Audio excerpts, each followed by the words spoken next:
Oui, bonjour. Dans, dans cette petite formation, nous allons voir comment nous pourrions utiliser Git et GitHub, qui sont des systèmes de gestion des versions. Donc, euh, la mission, la mission, c'est juste essayer de donner cette différence qui existe entre Git et GitHub et comment utiliser Git et comment utiliser GitHub. Donc, comme sommaire, nous allons essayer de voir le contexte et puis ensemble, on peut voir aussi comment on peut installer. Et, euh, et le troisième point, on peut utiliser les commandes de base. Je pense que je pourrais me limiter ici ou soit arriver à 4. On verra comment on pourrait avancer avec. Donc, normalement, les premiers points, c'est le contexte général. Déjà, la question à se poser, c'est qu'est-ce que Git?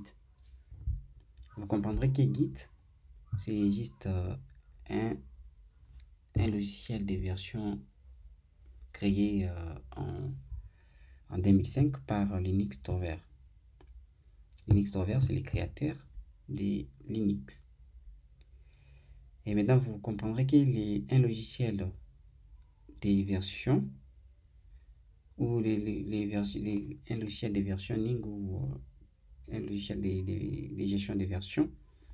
C'est juste un logiciel qui permet de conserver un historique de modifications effectuées sur un projet afin de pouvoir rapidement identifier les changements et revenir à une ancienne version en cas de problème, surtout dans le développement des projets.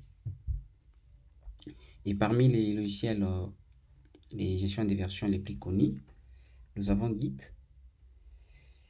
Et je pense, à mon sens, il est le leader en fait. Il est incontestable pour le moment.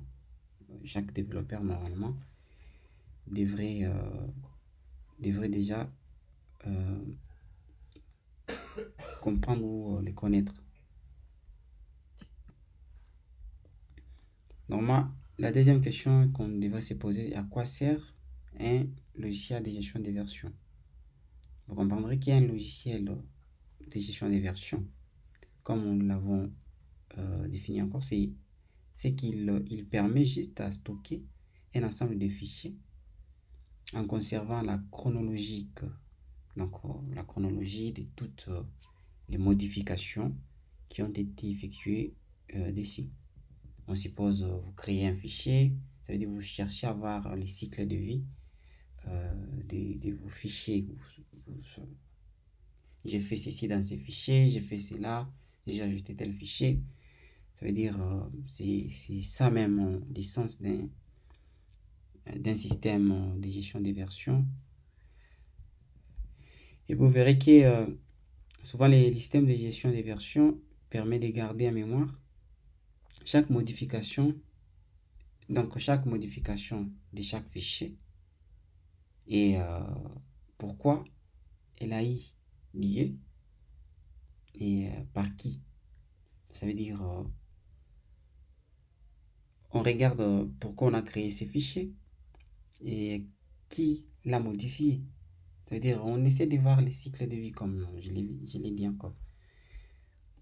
On voit la création d'un fichier, comment l'utilisation de ces fichiers et des fois même euh, en fait la mort des fichiers, comme je peux le dire comme ça. Quand est-ce que le fichier a été écrasé, donc on peut toujours savoir et qui a fait quoi, qui a fait ceci. C'est comme ça les systèmes de gestion des versions fonctionnent. Euh, c'est cet outil de gestion des versions, les outils de gestion des versions normalement, a trois grandes fonctionnalités. Donc, les grandes fonctionnalités pertinentes qu'on puisse avoir des systèmes de gestion des versions, c'est revenir à une version précédente de votre code en cas de problème. Imaginez par exemple, vous êtes en train de travailler dans un projet et que vous avez commis des erreurs dans un fichier, du coup tout ne marche pas. Vous pouvez revenir en arrière et essayer d'apporter des modifications, soit des changements. Et le deuxième point, c'est suivre l'évolution de votre code, donc de votre projet en fait. Hier, j'ai fait quoi? Hier, j'ai à mettre telle ligne de code, soit j'ai mis tel fichier. En mettant tel fichier, voilà, ça a généré tel problème. Je peux suivre tout, en fait, des étapes, soit essayer de revenir en arrière, comme on a dit le premier point, pour essayer de faire évoluer bien le projet. Travailler à plusieurs sans risquer de supprimer les modifications. Donc, ici, c'est l'essence de la collaboration entre les travail en équipe. Ça veut dire c'est parmi les trois choses qu'un système de gestion des versions permet à faire. Revenir à une version précédente, suivre l'évolution de votre projet et travailler en équipe. C'est un peu ça. Donc, si vous travaillez seul, on suppose, vous faites quoi? Vous êtes là avec votre machine. On suppose vous travaillez sur un projet, vous pouvez créer la première version. Première version 1.1.d, et puis vous pouvez basculer à 3 et ainsi de suite. Ça veut dire l'effet quand vous regardez déjà, ça veut dire chaque version de votre projet, vous essayez de faire quoi? D'archiver. Et ça pourra vous permettre à revenir en arrière pour essayer de mettre des modifications ou à faire autre chose. Il y a aussi travailler en équipe, c'est aussi pareil. Donc ça veut dire qu'on peut être nombreux et chacun peut toujours commencer à apporter des modifications au projet. Et plus vous apportez des modifications, cela vous permet à zipper, au fait, à créer des versions de vos projets, ce qui permet à faire ce qu'on appelle la gestion de votre projet. Et au finish, c'est pour que vous puissiez avoir un projet, vous faites un projet fini que vous pouvez, ce qu'on appelle, vous pouvez maintenir en cas de problème, ainsi de suite. Souvent, dans les systèmes de gestion des versions, on a toujours deux modes qu'on utilise. On parle des systèmes de gestion centralisés et des systèmes de gestion distribués ou soit décentralisés. Mais avec les systèmes de gestion qu'on appelle centralisés, ici c'est quoi? On essaie de voir que le projet est hébergé quelque part dans un serveur où nous les utilisateurs, qui êtes vous aussi, vous pouvez commencer à faire quoi? À soumettre des modifications, à ajouter des fichiers dans ces projets. Ça veut dire le projet n'est pas avec vous, mais donc pour accéder au projet, il faut se connecter sur Internet et pour essayer d'apporter des changements ou soit des modifications. Ça, c'est les systèmes de gestion des systèmes de gestion centralisés qui a déjà été utilisé pas mal avant.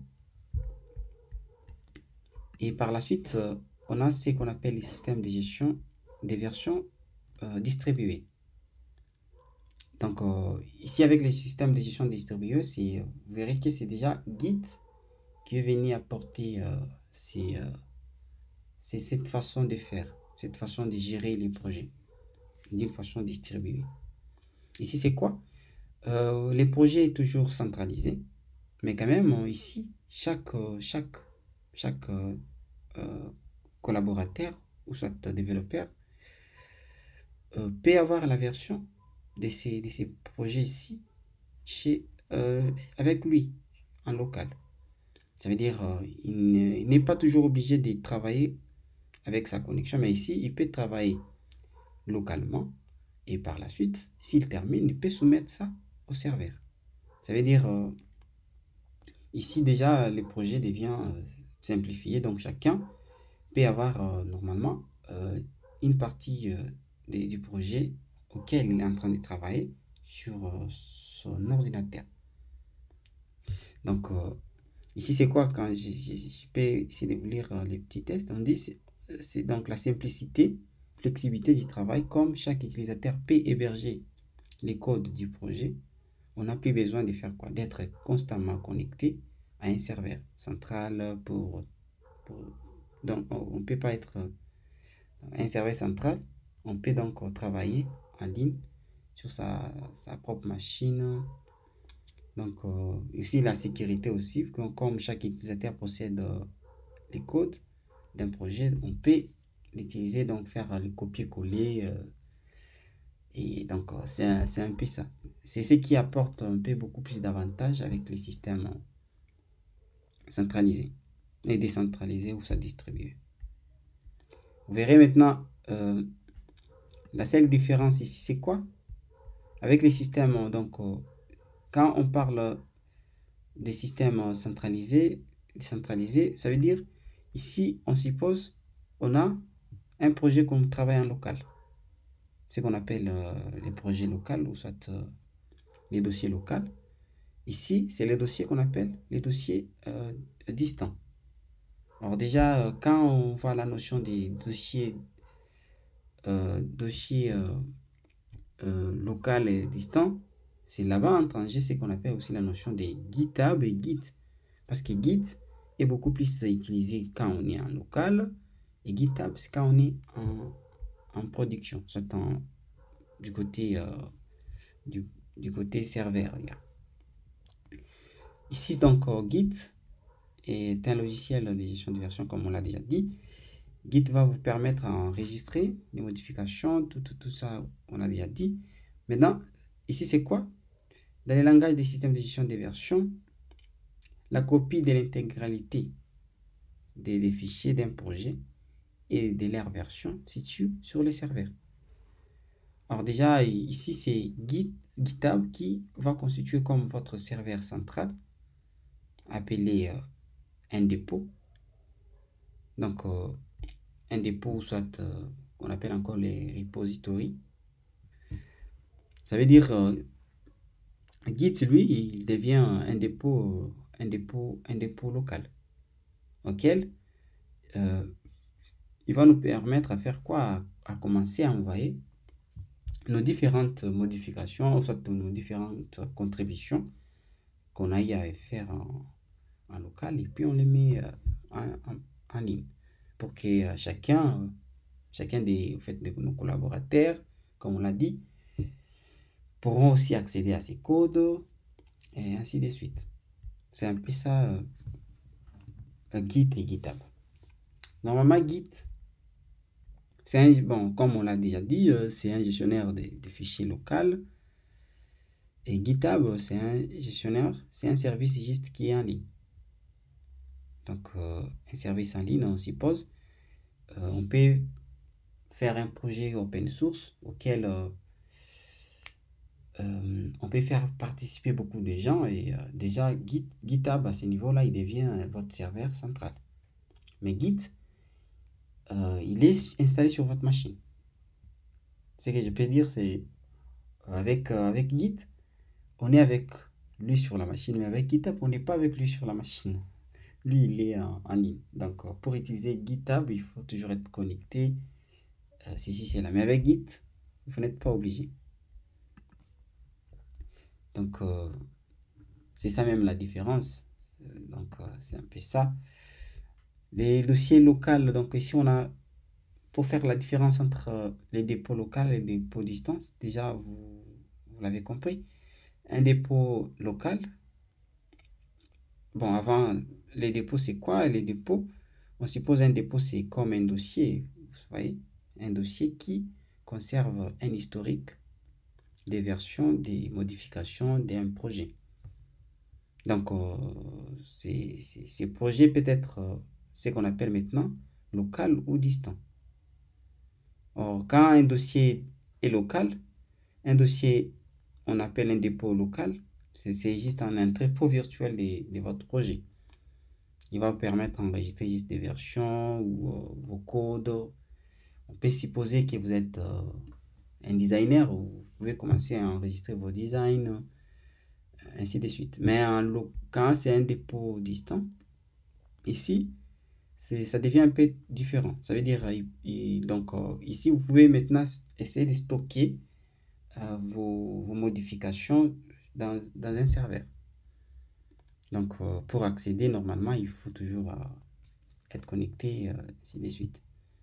À cela, donc, chaque dépôt distant, normalement, même que ce soit bon, chaque dépôt distant doit toujours être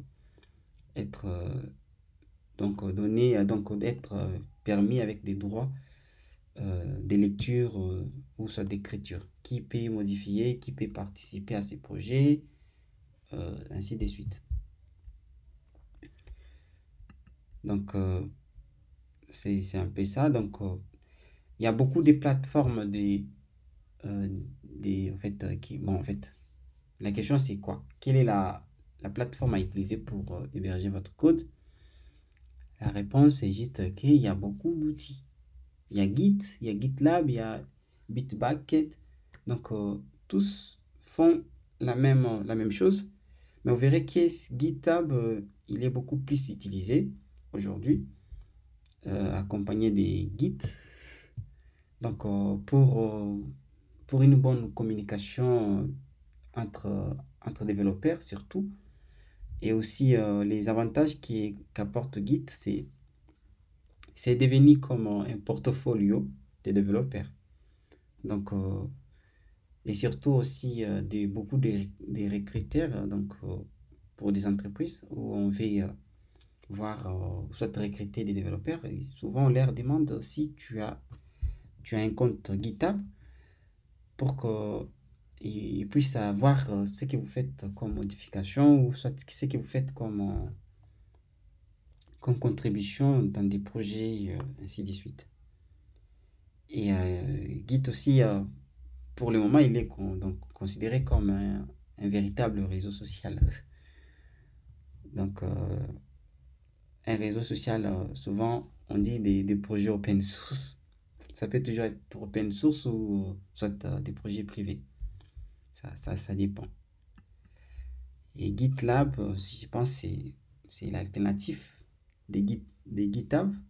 GitLab, donc, quand on avait acheté Microsoft, les anti-Microsoft ont mis des hashtags pour dire move it to GitLab. Donc, question qu'on puisse voir ailleurs ou quoi. Donc, vous verrez que GitLab fournit aussi en fait, les mêmes possibilités comme Git. C'est un peu ça. Et puis, enfin, on a aussi ce qu'on appelle le Bitbucket. Donc, il est aussi beaucoup plus utilisé, mais quand même, c'est, c'est, c'est, c'est pas très populaire comme GitHub. C'est un peu ça.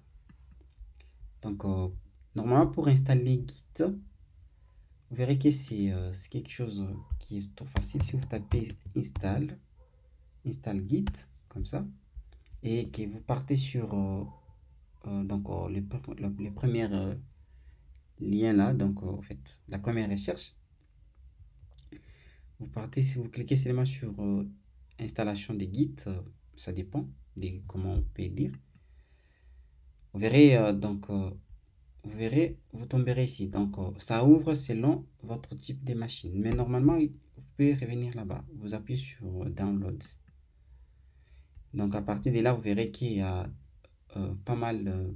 Il y a trois types de systèmes qu'on peut utiliser. Soit avec Mac, soit avec Windows, ou soit avec Linux. Vous verrez que avec Windows, ça dépend de votre type. Ça dépend de votre type de machine. Votre machine est encodée dans quel type. Soit vous pouvez télécharger les fichiers standalone et puis soit les fichiers portables. vous verrez que vous pouvez, quand vous téléchargez, c'est suivant, suivant, suivant, suivant, et puis c'est tout. Et c'est pas aussi compliqué. Et par la suite, si sur Linux, vous verrez que sur Linux, c'est pas aussi compliqué toujours. Donc, vous allez faire la même chose. Donc, si vous êtes sur Debian Ubuntu, vous allez seulement commencer par taper apt-get install git. Normalement, comme il faut aussi penser aux droits, de préférence, il faut mettre sudo apt-get install git. Et par la suite, vous allez ajouter les dépendances et mettre à jour. Et par la suite, vous allez vous allez installer Git. Souvent, avec tout ça, il faut toujours mettre sudo devant pour faciliter. Vous verrez que c'est partout, que ce soit sur OpenSUSE, ça dépend, ça dépend. Ça dépend de votre type de machine, mais quand même, les installations sont aussi simples à faire. Maintenant, si vous êtes sur Mac, je pense c'est là où je suis, donc vous allez faire peut-être la même chose, donc copier-coller. Si vous pouvez seulement ouvrir votre terminal, donc à partir de là, vous pouvez, donc si vous pressez Enter, vous allez voir, du coup, il va installer pour vous. Il va installer pour vous, donc comme moi j'avais déjà installé, je pense,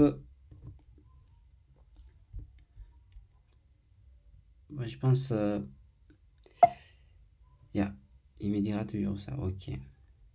Donc, ok. Là, il met à jour, normalement. Il est en train de mettre à jour. Already installed, but update. Yeah, il est en train de mettre à jour. Et par la suite, normalement, si pour installer avec Bro, il faut penser toujours à aller l'installer. Surtout si vous n'avez jamais installé avec la ligne de commande. Pour installer avec Bro, donc je pense qu'il faut faire quoi? La première des choses, il faut prendre ces liens ici. Donc vous copiez, et vous partez, vous collez là-bas.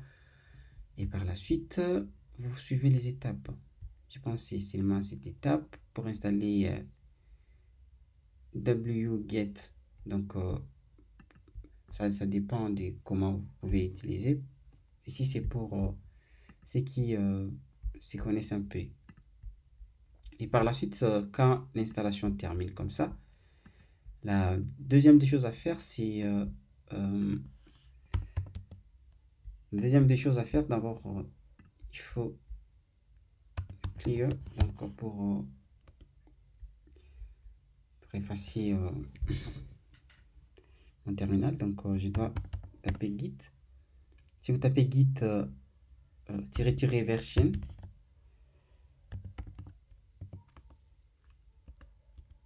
donc vous verrez déjà si la version des points qui est installée. Ou soit si vous tapez git tout simplement, vous verrez il va essayer de vous donner toutes les commandes possibles. Donc si dans votre cas c'est la même chose, dites-vous que tout a été bien fait. Donc vous verrez déjà tous ceux qui sont ici, c'est même la documentation de toutes les commandes qu'on pourra avoir avec vous. Donc c'est un peu ça. Mais avant que vous puissiez commencer à utiliser Git, il faut penser à faire quoi? Il faut penser à configurer.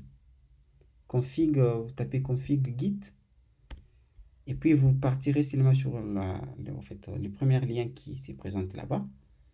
Vous verrez déjà, on vous montre comment configurer. Donc il faut configurer un premier lien, il faut configurer quoi? Il faut que vous configurez votre nom, et il faut que vous configurez votre email. Donc cette configuration permet à faire quoi? Permet seulement à montrer que c'est vous qui travaillez. Ça veut dire que c'est John Joe qui travaille, et son adresse mail, voilà, c'est lui qui a eu à faire ces modifications, c'est là. Mais sinon, si vous ne faites pas ces configurations des bases, ça passera pas. Et par la suite, vous verrez qu'il y a pas mal d'autres choses à modifier. Par exemple, quel est l'outil, les couleurs qu'on doit montrer, tout là. Je pense que tout ça, ça viendra avec les temps. Pour ceux qui ont besoin d'avancer avec, bon, ils pourront toujours lire. Ils pourront toujours lire ainsi de suite. Mais moi, pour mon cas, je peux juste vous montrer comment on fait les dés ici. Et par la suite, on peut passer à autre chose. Donc, pour faire ça, je reviens là-bas. Vous allez taper Git. Donc, je passe par l'outil Git et je prends la commande config. Alors, config prend un paramètre quoi? Prend un paramètre global. Global de quoi? Il prend username. J'ai besoin des users, oui, et puis name, .name. Et par la suite, entre côtes, vous mettez votre nom. En mon cas, par exemple, je pourrais dire c'est Achille Kabasili, comme ça. Donc, si je cherche à vous montrer ici, c'est quoi? La commande, c'est config, qui vient de l'outil Git. On suppose que la commande, c'est comme une fonction qui pourra prendre qui pourra prendre comme argument global et puis username. Alors, global ici, c'est juste une fonction qui permet de faire quoi? À dire que quand tu mets ces usernames, considère ces usernames pour tous mes projets que j'utiliserai avec Git. Donc, c'est un peu ça. Donc, après ça, vous allez appuyer seulement sur Enter. Et par la suite, vous tapez encore Git, espace config, espace tiré global, et puis user, point email. Espace, donc ici je pourrais dire ppxi, kabasili, gmail.com. La seule différence c'est quoi ici? Les mots sont composés. Ici c'est pas composé. Vous verrez que c'est collé. Donc c'est la même chose. Donc je passe par la commande config global. Je prends ces mails ici pour tous mes projets. Parce que déjà on saura que c'est l'utilisateur. Ce qu'est l'utilisateur, c'est moi qui utilise ces mails. C'est un peu ça. Et par la suite, si vous tapez git config, donc git config, je pense, vous verrez déjà comment il vous détaille des choses aussi, comment vous pouvez utiliser d'autres choses qu'on n'a pas à détailler ici. Donc, c'est un peu ça. Ok.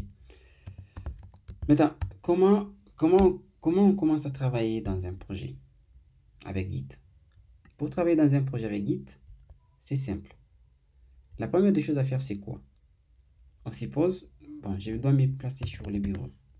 Change directory, on suppose, je prends la fonction change directory, la commande change directory, comme je peux le dire. J'ai dit, je pars sur le bureau, desktop. Étant sur le bureau, qu'est-ce que je dois faire? Étant sur le bureau, pour voir la position, c'est un peu de... Ok. Quand j'ai déjà quand je tape PWD et on me montre ma position où je me trouve. On me dit je suis sur les users qui est Achille et je suis sur les répertoires desktop en fait. Il me montre juste l'emplacement avec cette commande. Mais avec ls, c'est juste voir ce qui se trouve sur mon dossier desktop, en fait, sur l'emplacement auquel je me trouve. Donc, si par exemple je cherche à faire ls en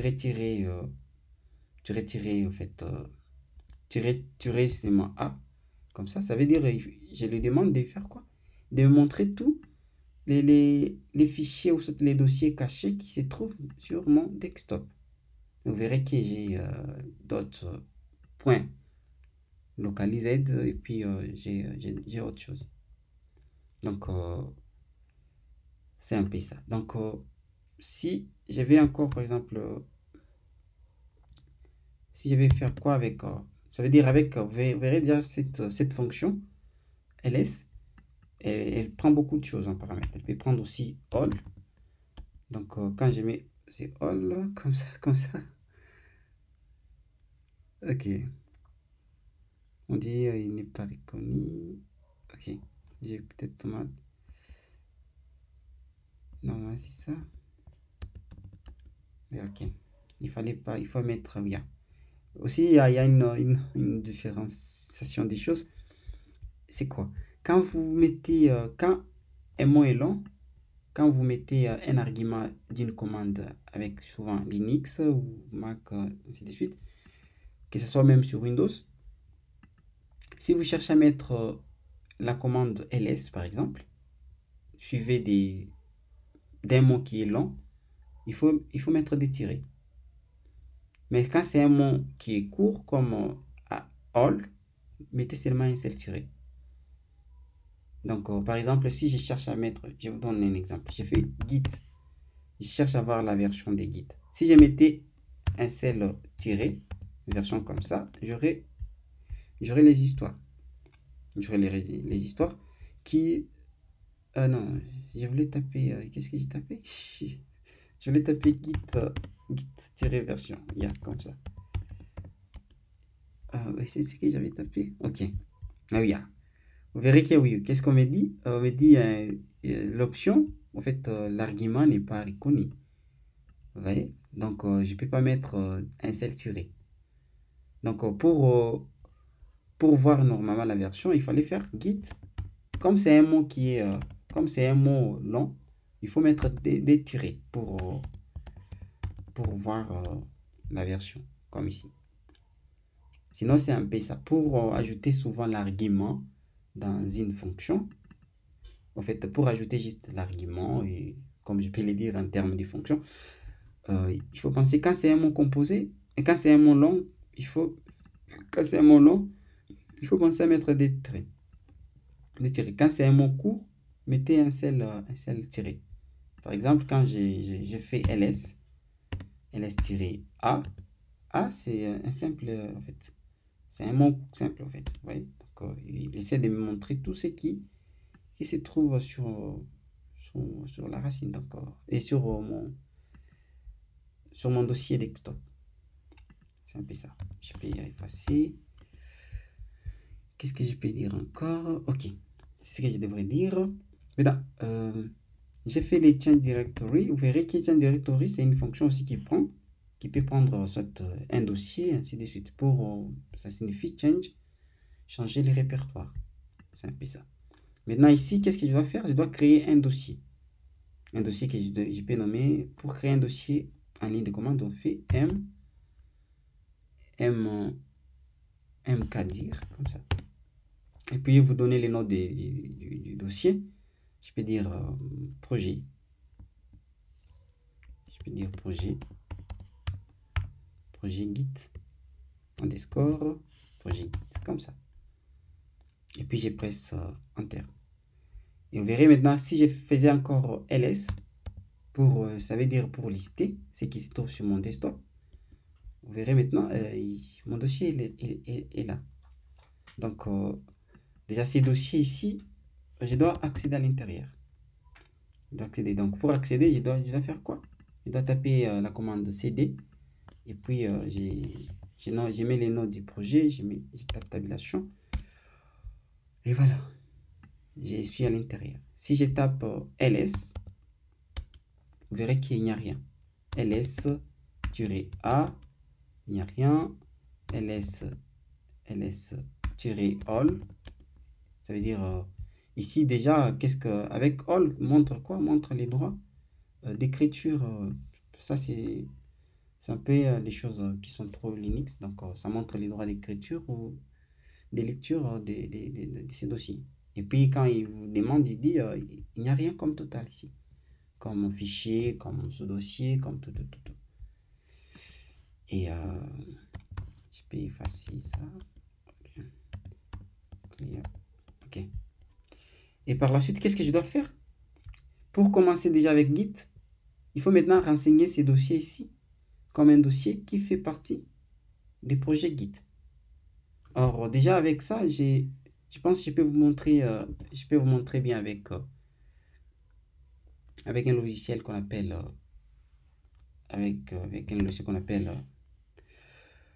Visual Studio Code. Je pense pour l'installer, c'est aussi facile.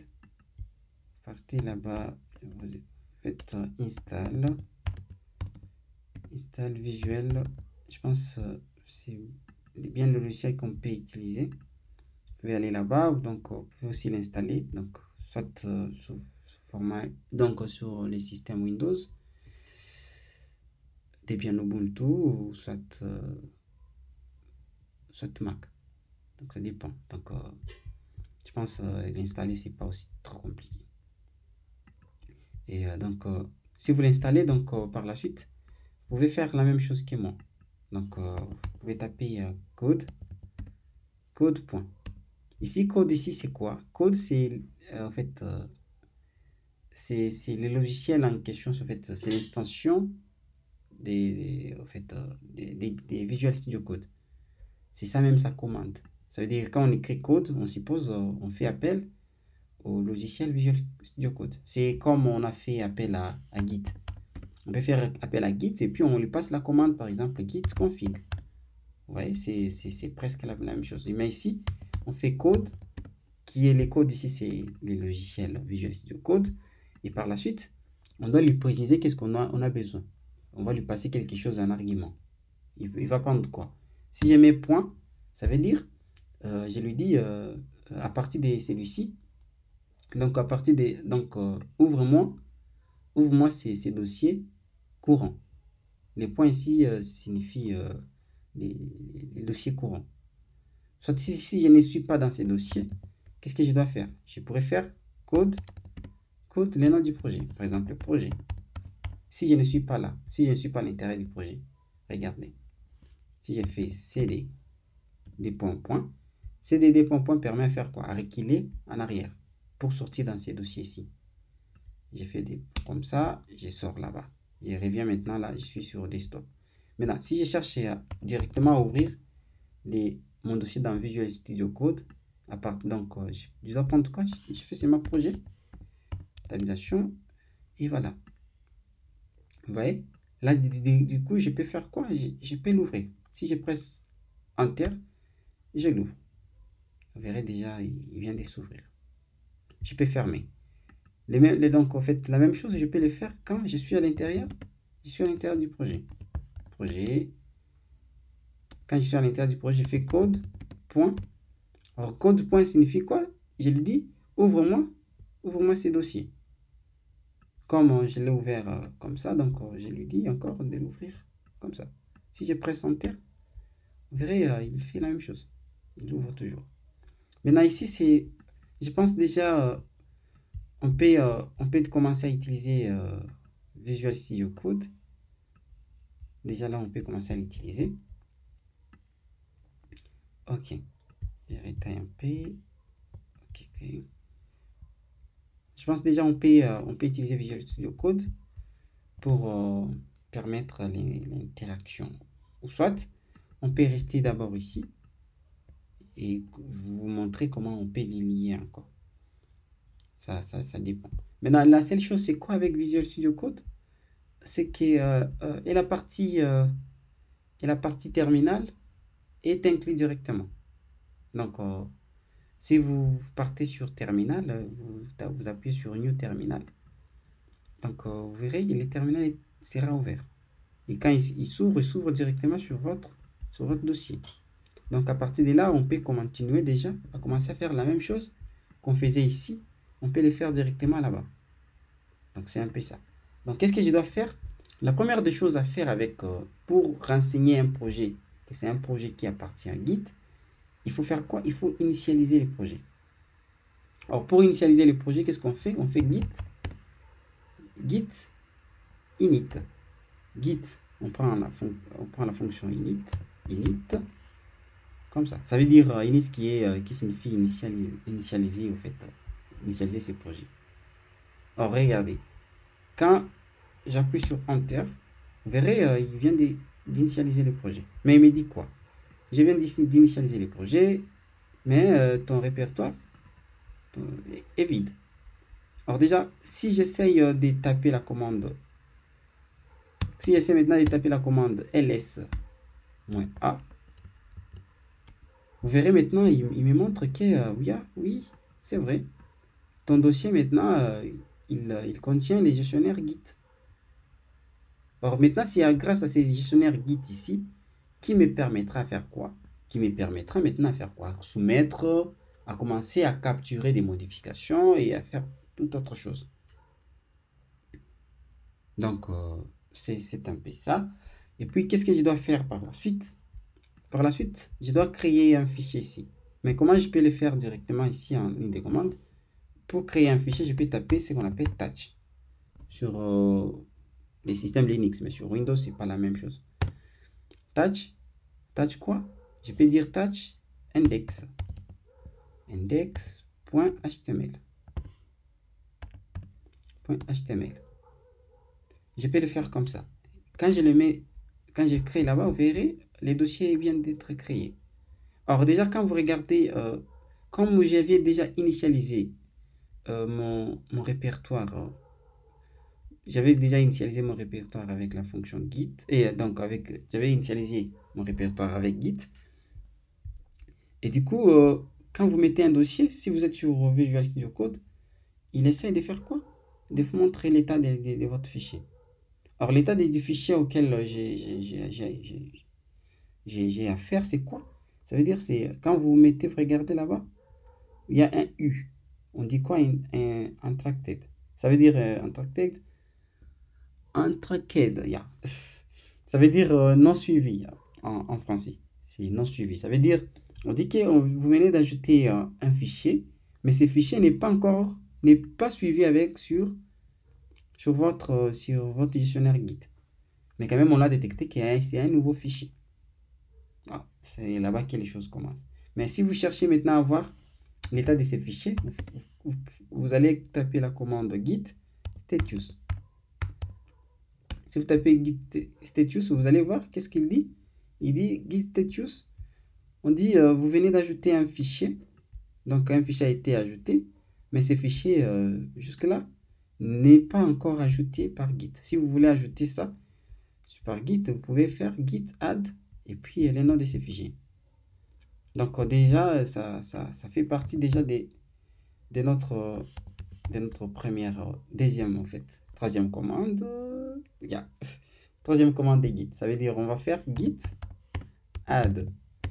Qu'est-ce qu'on a besoin d'ajouter? Ici, on a besoin d'ajouter ces fichiers ici dans notre gestionnaire Git. Je ne sais pas si vous voyez déjà. Ça veut dire, vous prenez ces fichiers si vous l'ajoutez pour qu'on puisse maintenant commencer à faire quoi? À faire la suivi de ces fichiers ici. Ça veut dire quand les fichiers, on aura ajouté des tests, ceci, cela, que Git puisse être en mesure de faire quoi? De savoir qu'on a fait ça, on a fait ceci, on a fait ces modifications. Regardez. J'ai fait git index. Git index, ça veut dire j'ajoute seulement ces fichiers. Et puis vous verrez maintenant les fichiers changent l'état. C'était en tracked, maintenant là ça devient added. Donc les fichiers deviennent indexés. A été ajouté dans les versions, dans les gestions des versions Git.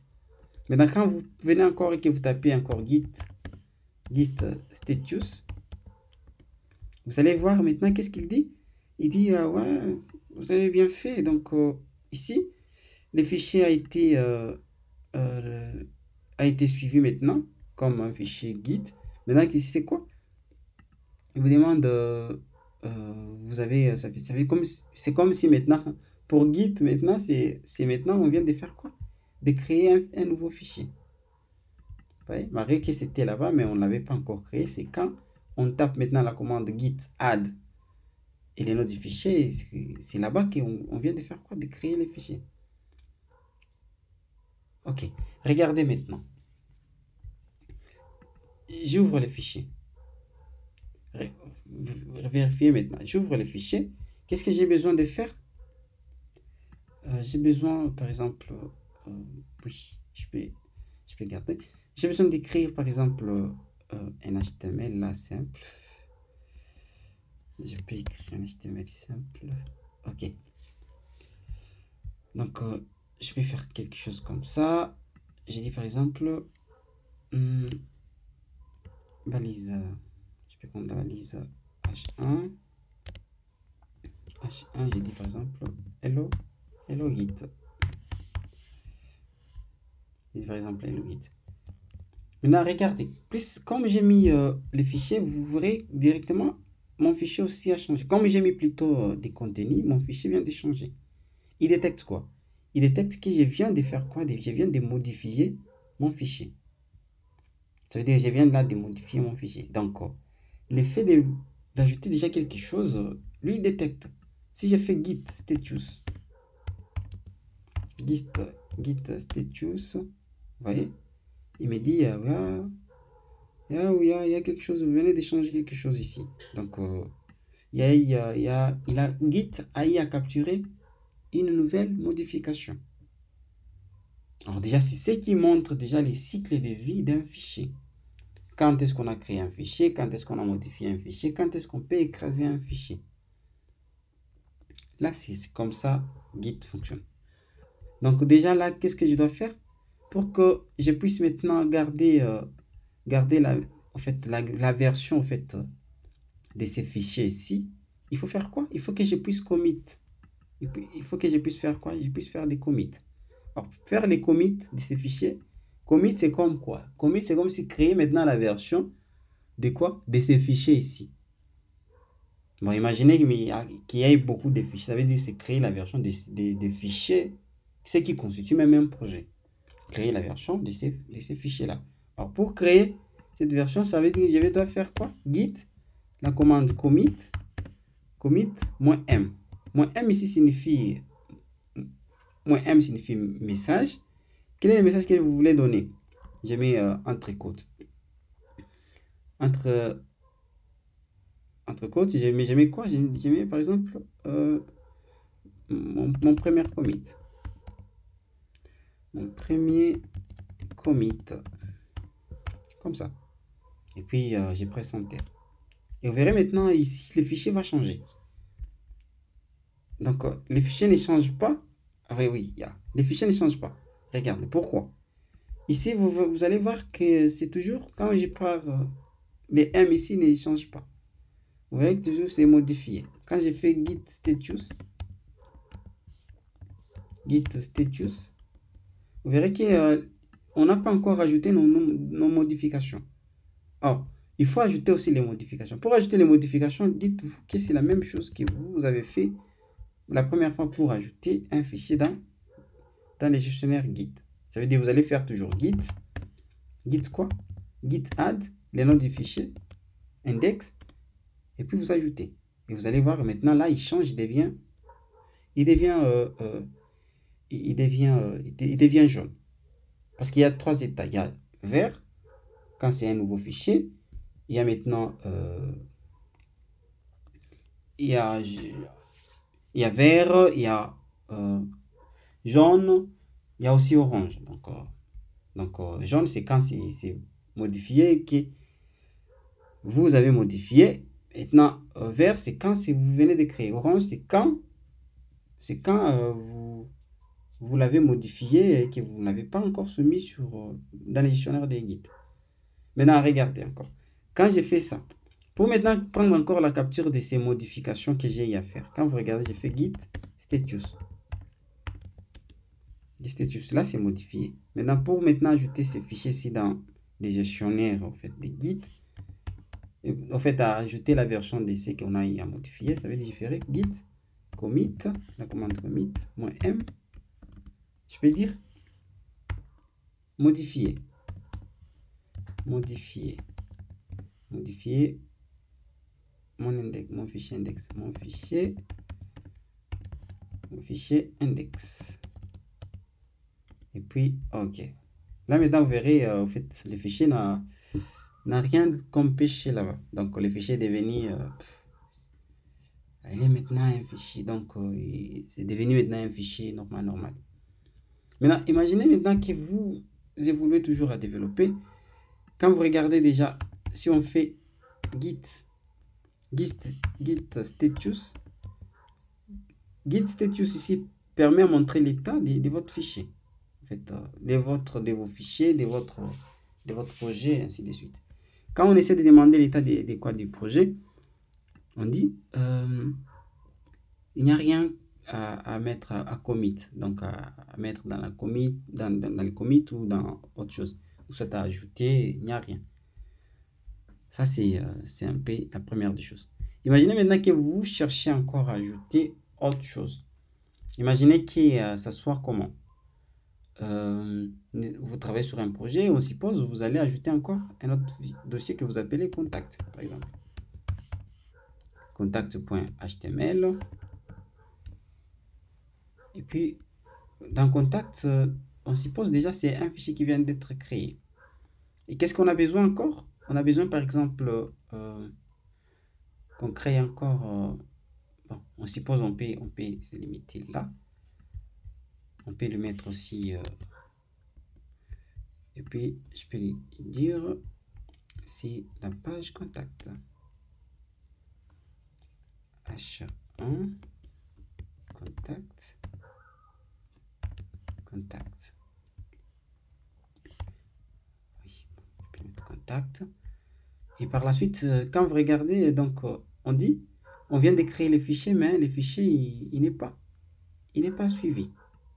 Donc pour faire la suivi des fichiers, donc ça veut dire, je pense que c'est la même chose que vous commencerez à faire tout au long. Ça veut dire il y a des commandes qu'on fait qu'une seule fois, par exemple git init, mais il y a des autres commandes qui se répètent souvent, c'est git add, git commit, git status, ainsi de suite. Par exemple, je peux faire git status pour voir l'état du fichier. On me dit, vous avez ajouté un nouveau fichier. Maintenant, pour l'ajouter au niveau de git, vous allez faire quoi? Je fais git add. Je peux faire git add, le nom du fichier, c'est quoi? C'est contact. Vous voyez, donc, et par la suite, qu'est-ce que je dois faire? Je dois les committer. Git commit -m qui signifie message. Qu'est-ce que je dois faire? J'ai dit ajout du fichier contact, par exemple, comme ça. Et par la suite, voilà, ça vient d'être créé. Ça, c'est comme ça, ce sont des commandes de base qu'on travaille avec Git. Ici, c'est ça même, travailler en local, normalement. Ça veut dire maintenant, pour voir, par exemple, l'historique de mes commits, de mes versions, je peux faire quoi? Git log. Log ici, c'est pour montrer l'historique de vos versions des commits. Regardez. Quand j'écris git log, il me montre ça. Ça veut dire, j'ai les noms que j'avais eu à configurer, n'est-ce pas? J'avais configuré, auteur était Achille Kabasele, et les Gmail, c'est qu'on a eu à faire comme les premières, en fait, nos premières configurations sur Git. Et puis on donne la date d'aujourd'hui.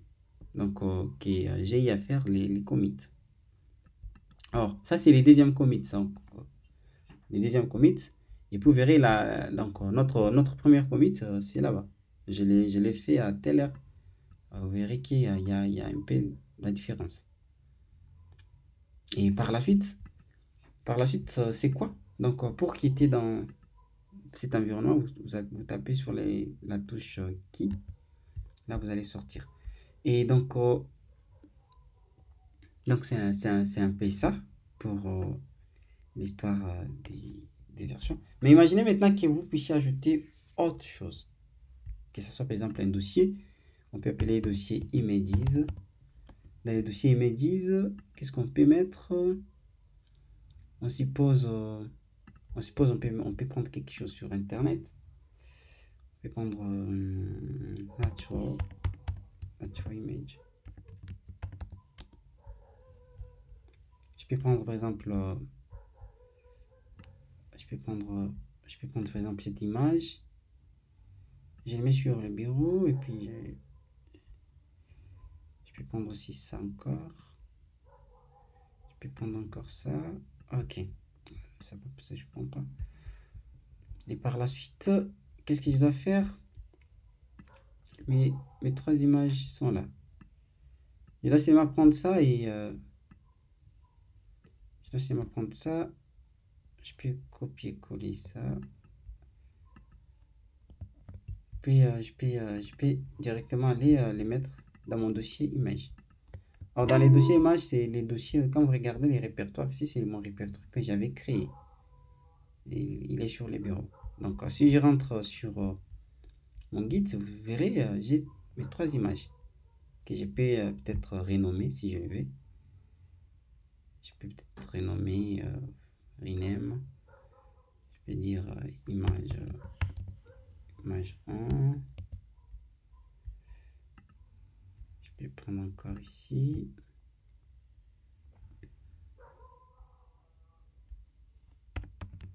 Image 2. Et enfin, on a une image 3.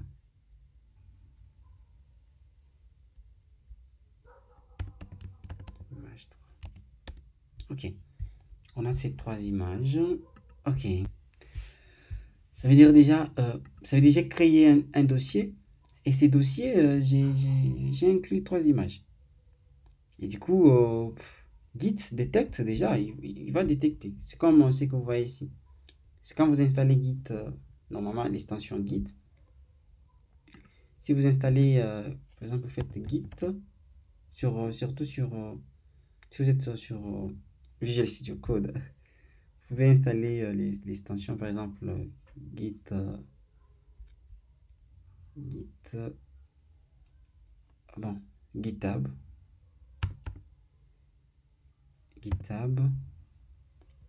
Ok. Avec GitHub, vous pouvez installer cette extension ici.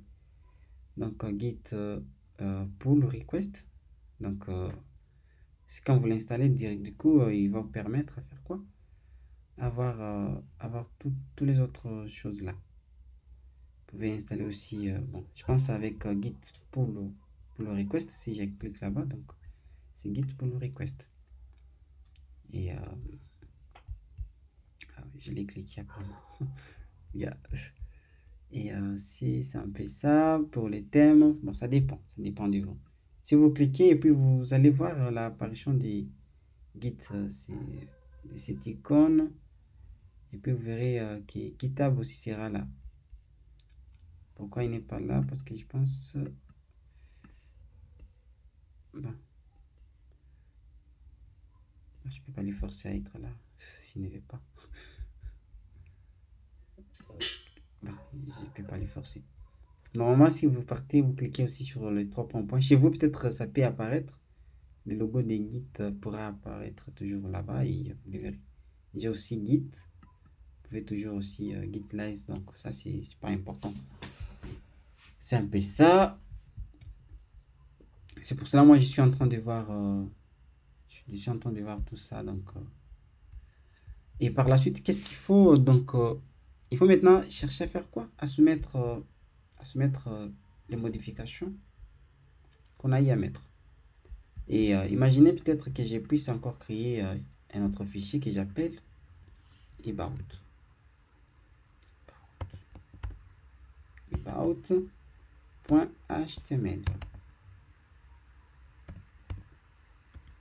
Et puis que j'ai créé par exemple un autre fichier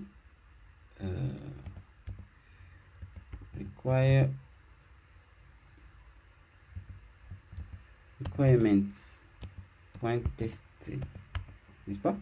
Donc on suppose que c'est un fichier des recommandations. Et puis imaginez que ce fichier, c'est un fichier qui a l'extension HTML, l'autre là a l'extension comme ça. PA. Imaginez que vous avez tous ces fichiers ici. Si vous cherchez par exemple à ajouter tous ces fichiers, qu'est-ce qu'il faut faire? Vous faites git add. Si vous voulez ajouter que les fichiers spécifique ou particulier. Donc, ça dépend de vous. Mais le plus important, si vous faites étoile, point quoi. Si par exemple je mets .html, ça veut dire il va ajouter que les fichiers HTML. Maintenant, si vous ne voulez pas, par exemple, imaginez dans les cas des images. Si par exemple j'ai besoin d'ajouter que des images, qu'est-ce que je ferai? Je ferai point. Les astérisques ici signifient les noms, en fait, les fichiers. Et tu me récupères tous les fichiers qui a pour extension, par exemple, JPG. Et vous verrez maintenant, quand j'ai presse Enter, vous allez voir que je sais pas si j'ai renversé les choses. il fallait faire quoi? Je sais pas si j'ai oublié.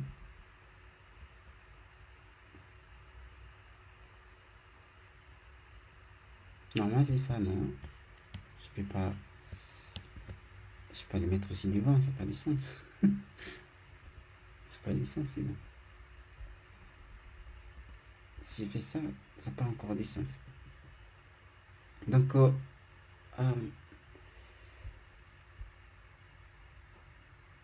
normalement c'est comme ça.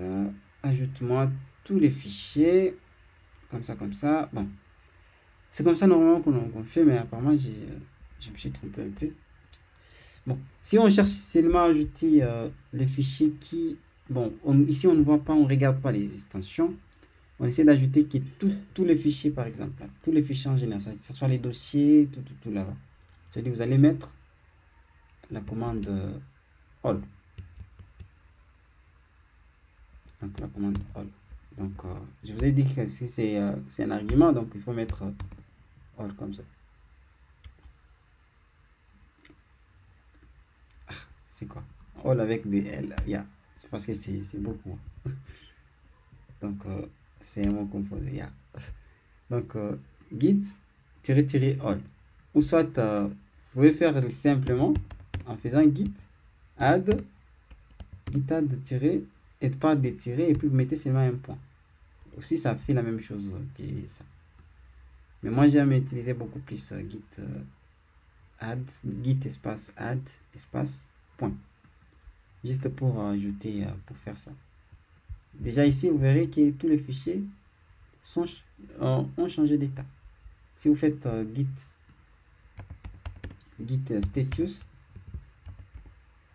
status, vous verrez qu'on vient de créer tous ces fichiers ici. On vient de créer tous ces fichiers avec les je pense que c'est ça. Maintenant, pour les ajouter dans notre gestionnaire, en fait, je dois faire quoi? Je dois faire git commit. Moi quoi? Moi m. Qui est message. Qu'est-ce que je dois faire? Je dis ajout des images. Ajout des images et autres, par exemple. Et autres.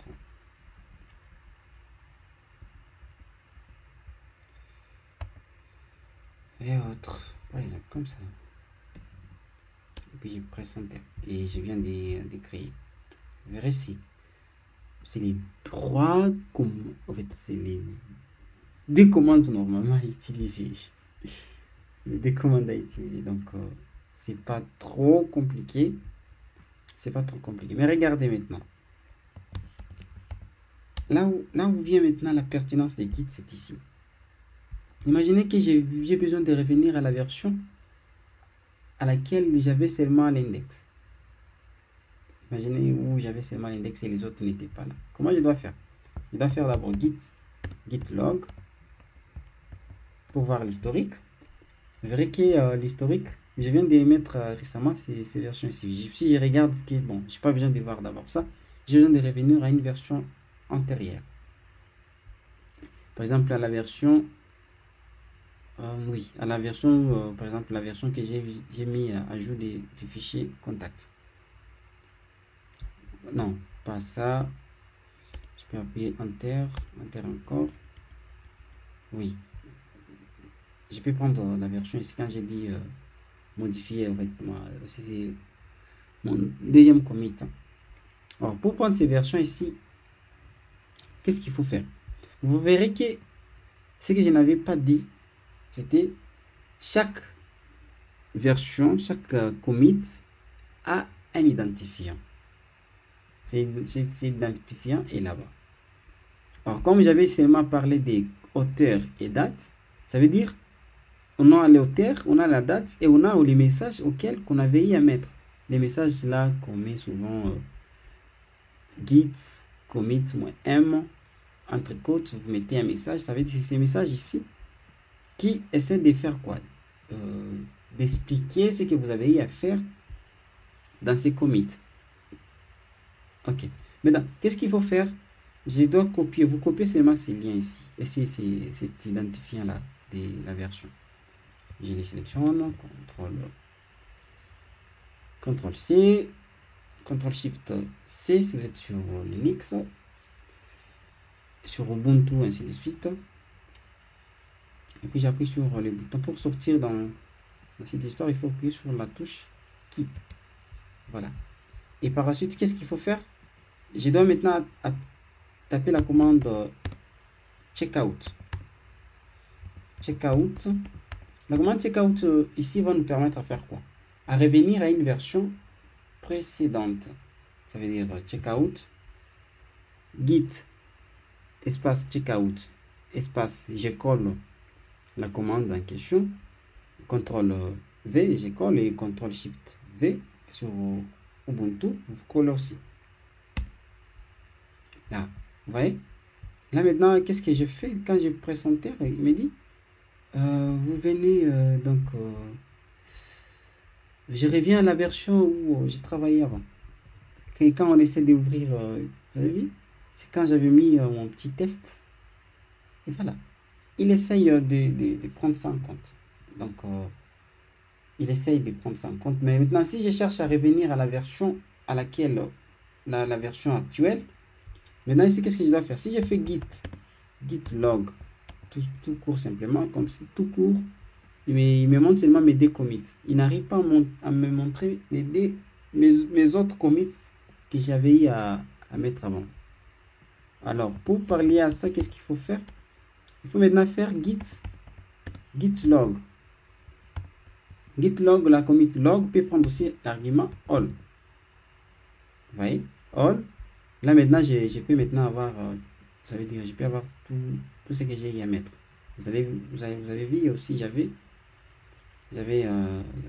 c'était ça, ce que j'avais dit, ajout des images et autres. Je peux copier cette histoire, l'identifiant, pas l'histoire. Je peux copier l'identifiant et puis je mets git checkout. Checkout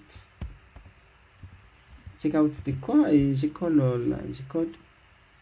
mon identifiant des commits et puis, oups, vous avez vu, ça réapparaît. Donc, c'est comme ça qu'on peut revenir à une version vers une autre pour juste voir qu'est-ce qu'on fait, qu'est-ce qui n'est pas bon, ainsi de suite. Maintenant, la deuxième des choses qui va suivre là, c'est comment on peut maintenant, à partir de tout ce qu'on a fait ici, les envoyer sur un compte GitHub. Alors déjà, pour envoyer ça sur un compte GitHub, on suppose quoi? On suppose que vous devrez déjà avoir par exemple un compte GitHub. Vous pouvez créer, pour créer aussi c'est trop intuitif. C'est comme quand vous créez votre compte Facebook, ceci, c'est là, donc c'est la même chose. Donc vous pouvez seulement aller,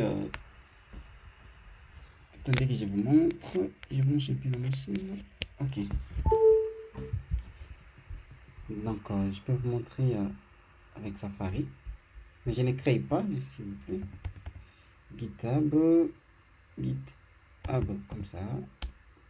Si vous partez là sur GitHub, donc vous pouvez soit créer un compte, soit vous connectez si vous avez déjà un compte. Donc, si vous partez créer un compte, je pense la logique est simple. Donc, vous allez entrer votre adresse, par exemple, achille@gmail.com. Quand le mot de passe, quand l'adresse n'est pas bonne plutôt, vous verrez que ça va pas prendre. Mais quand c'est bon, vous allez voir, il vous demande de continuer. Vous allez continuer. Et par la suite, qu'est-ce qu'il demande? Il demande de définir un mot de passe. Le mot de passe que je dois définir, le mot de passe que vous allez peut-être définir, il faut qu'elle contient, il faut normalement qu'il puisse contenir des chiffres, des caractères, des symboles. Ça dépend pour que les mots de passe soient strong. Et par la suite, je peux appuyer suivant. Et ici, il faut définir votre username. Username, je peux dire Achille. Je peux dire Achille comme ça. Achille quoi? Achille, par exemple. Moi, c'est mon username. J'ai dit par exemple. Yeah. Et par la suite, qu'est-ce qu'il faut faire? Il faut maintenant dire tu veux recevoir des mises à jour par ces mails. Donc, si je ne vais pas, donc j'ai dit non. Si normalement, et dans votre cas, il faut toujours dire oui. Donc, vous voyez. Et par la suite, il va vous soumettre à un test. Les tests des. Donc, ici, il vous demande de faire quoi? Use the rose to want the animal to face. Donc, ici, il me demande de montrer la face de l'animal. La face de l'animal. Ah, ok. Je pense que là, ça va, non? Submit. Toujours la face de l'animal. Ok. Submit. Donc, il dit quoi? Use the road to route the animal face. Donc, la direction. Ah, normalement, il fallait la direction là, c'est comme ça, non? De rendre des directions. Ok. Et il me dit là, il faut que je change l'animal. Vous voyez, donc ça sera des histoires comme ça. Moi, je ne peux pas créer, au fait. Même l'email ici n'existait pas. Donc, je vais vous montrer seulement comment vous allez vous amuser pour créer. Et par la suite, si vous créez, je pense vous pouvez ne pas enregistrer. Ok. Vous pouvez déjà tomber sur votre interface pareil. Parce que moi, déjà, pour moi, j'ai travaillé avec. Donc, c'est un peu ça. Vous allez tomber aussi sur une interface pareille. Qu'est-ce qu'il faut faire? Qu'est-ce qu'il faut connaître? Ici, c'est quoi? Ici, c'est overview. Donc, ça veut dire c'est comme votre espace, en fait, votre page d'accueil, quoi. Supposez que comme vous êtes sur Facebook, votre page d'accueil où on peut voir votre historique, tout ce que vous faites, c'est ici. Vous verrez maintenant, il y a la première partie en haut là-bas, et ça dépend aussi des modifications. Mais la partie ici, la partie où vous pouvez changer la photo ou faire tout ce que vous avez besoin. Et la partie du milieu, c'est la partie où vous voyez vos contributions. Donc, vous voyez vos contributions, les projets auxquels vous travaillez. Donc, et puis par la suite, on a maintenant les repositories. Les repositories, donc ça veut dire les dépôts en fait.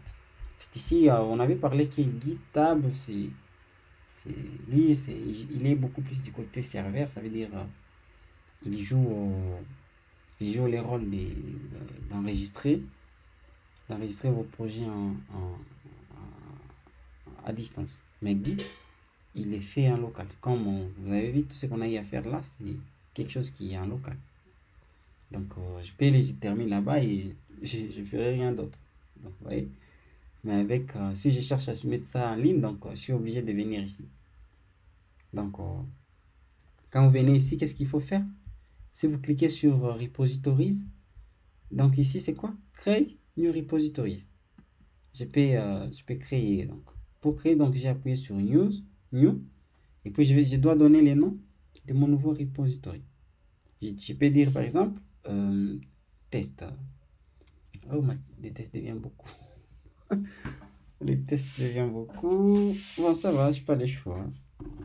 Je dis par exemple git projet. Ah, j'avais nommé ça projet git. Bon, je ne suis pas obligé de nommer ça de la même façon comme je l'ai nommé ici en local, comme je l'ai nommé projet git. Je ne suis pas obligé de le faire.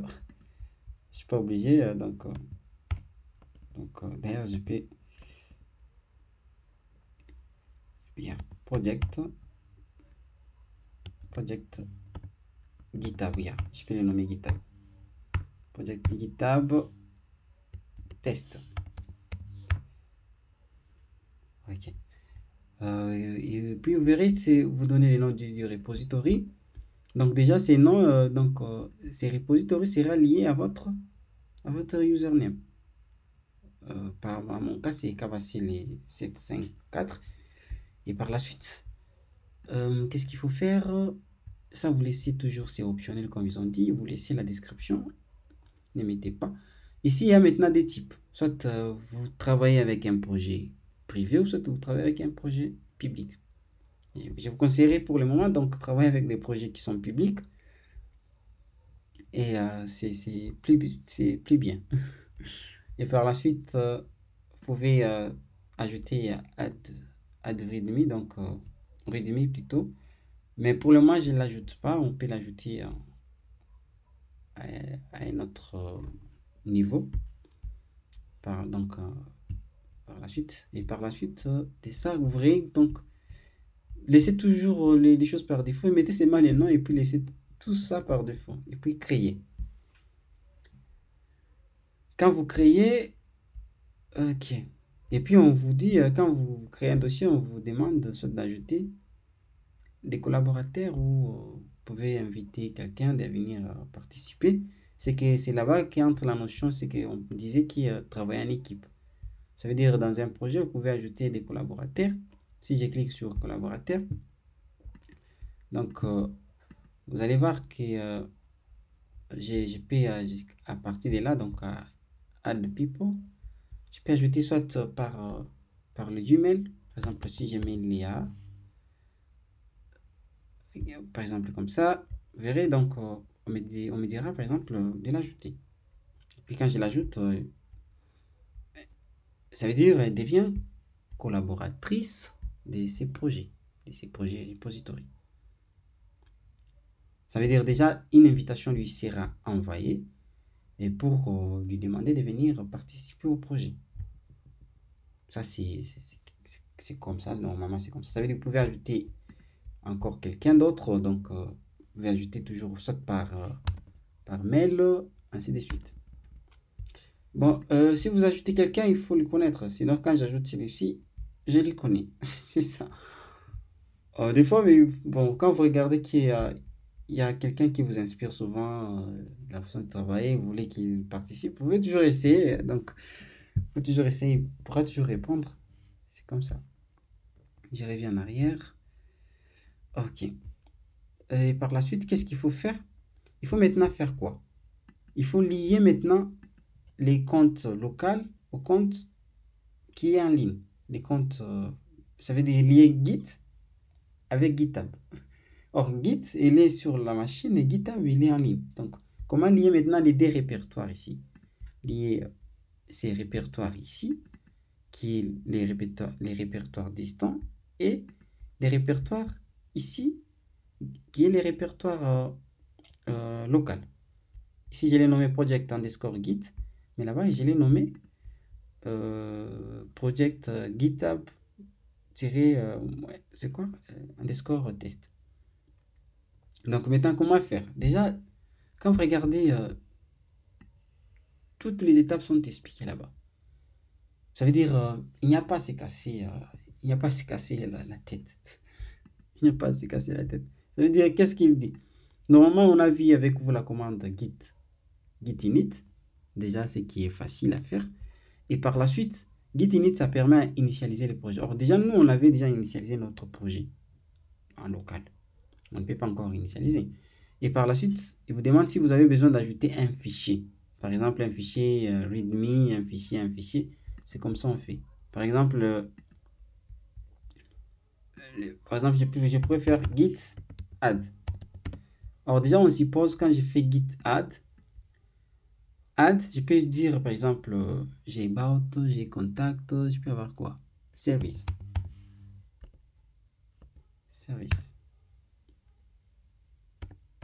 Services.html. Donc déjà, quand vous faites ça, ok, c'est comme ça il me fait souvent. Ok. Il a tendance à refuser. Bon, ah, s'il vous plaît, j'aime pas cette histoire. Bon, normalement, c'est comme ça. Et ici, ça ne s'ajoute pas. Donc, on n'est pas là pour. Et par la suite, vous pouvez ajouter comme ça les fichiers. Et donc, ça veut dire, on suppose, vous l'ajoutez. Et puis, vous pouvez faire des commits. Ça, c'est une chose. Et par la suite, on a notre commande qu'on a vu. Commande pour créer la version git. Git commit -m. Et puis, on donne les messages. Ça, on a déjà vu. Les trois commandes qu'on n'a pas encore vues, c'est les commandes qu'on n'a pas encore vues, c'est les trois dernières ici. Ok, je vais détailler ça un peu en détail. Normalement, je peux copier d'abord ça. Je copie la commande git branch. Avec git branch, c'est quoi? On suppose vous travaillez avec git, c'est comme si vous travaillez sur des branches. Permettez, ce que j'avais déjà ces petits diapos là. On suppose que vous travaillez sur des branches pour essayer de montrer. C'est comme ça. Par exemple, avec des git branches, ça veut dire on suppose que vous travaillez sur des branches. On peut se faire que vous êtes en équipe. Il y a la première personne qui est là. Et là, peut-être déjà créé sa branche, c'est git branch about. C'est la branche à lui, c'est about. L'autre, il peut y avoir la branche master. Alors, la branche master, on suppose la branche master ou soit main, la branche qui est principale. N'est-ce pas? C'est lui qui est comme les managers du projet. Et puis l'autre peut travailler. Ça veut dire, vous tous, vous pouvez être dans un même projet, n'est-ce pas? Vous pouvez être dans un même projet et puis vous travaillez sur des branches différentes. C'est là-bas même qu'il y a la pertinence et la pertinence des Git et des GitHub. Surtout, c'est ici qu'on parle aussi que Git est distribué. Pourquoi? Parce que le fait d'être sur sa machine, travailler, participer dans un projet, les soumettre en ligne, sans peut-être affecter d'autres en fait, ce que les autres ont eu à faire, c'est là-bas qu'il entre cette magie là. Mais sinon, on suppose que la branche, celui-ci peut travailler sur sa branche, vous voyez. Il travaille, sa branche s'appelle about. L'autre aussi, il peut travailler sur sa branche, vous voyez, j'ai les différenciés par des couleurs. Ça s'appelle le contact. L'autre aussi peut travailler sur sa branche, il l'appelle la branche article. Et celui-ci, il peut maintenant essayer de faire quoi? Il peut essayer de faire la fusion de toutes les branches ici. Je pense, on va voir, je ne vais pas que la vidéo soit aussi trop longue, donc ça ne sera pas bien. Je peux voir si on peut arriver à faire tout ça, à montrer beaucoup des branches. Je peux toujours vous montrer. Mais pour le moment, ça veut dire, je dois d'abord créer la branche principale. Donc si je rentre ici, ça veut dire, je dois créer d'abord la branche principale. Je pense pour vous, quand vous allez initialiser le projet, ça ne sera pas master, ça sera main. Parce que c'est moi qui avais configuré master. Si j'ai copié les liens, ça veut dire que je dois faire quoi? Je dois copier. Je peux, si vous permettez, je peux fois-ci. Permettez, je peux faire, je peux écrire. Ok, j'ai copié. Regardez. Ça veut dire la commande est comment? La commande se présente comme suite. On a notre outil GitHub. On a la commande branche.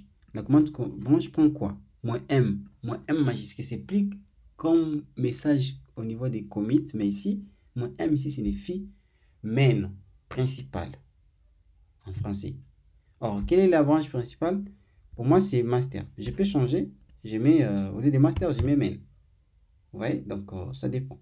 Je mets main. Je dis, je vais travailler sur main. Je presse